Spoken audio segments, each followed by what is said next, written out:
The Clyde has a long history of being impacted by humans. So the archaeological record goes back to the Stone Age and the Iron Age, right through the Middle Ages of human activity in the Clyde for food, for transport, for mineral resources, for waste disposal, for shipping, all sorts of stuff. And you know, the ecosystem of the Clyde has certainly had a cumulative impact of all that human activity over a long period of time.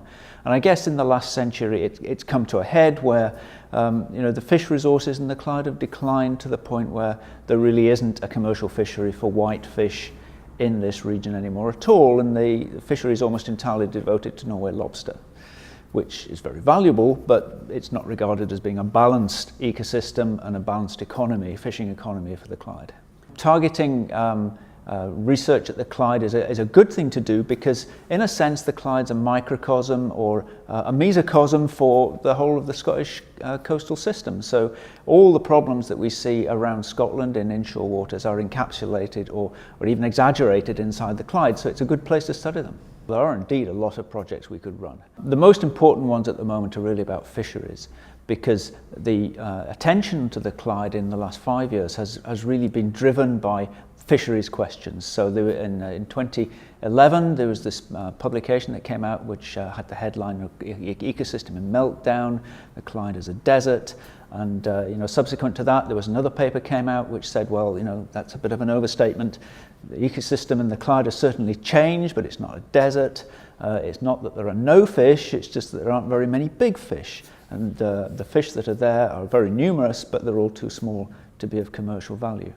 So that's what's really driven this political momentum for developing an ecosystem enhancement plan for the Clyde, which will revert it to something which people regard as being more balanced and having more benefits for all. What that state of the Clyde might be, we don't really know yet.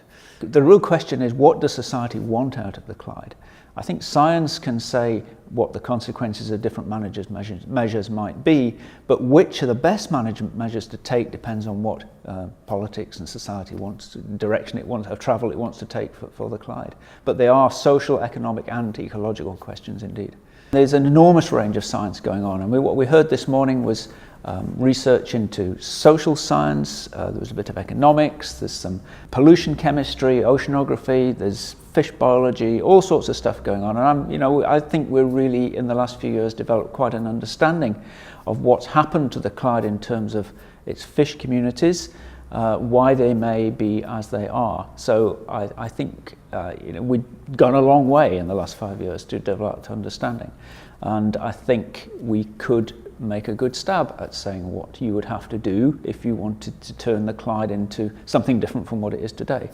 I think the challenge now is to get stakeholder buy-in to that story, because any action we take is going to require some trade-offs. You know, there are going to be winners and losers economically and socially in terms of the choices that we might have to make as a community, and that's the sort of political challenge that faces us now, I think.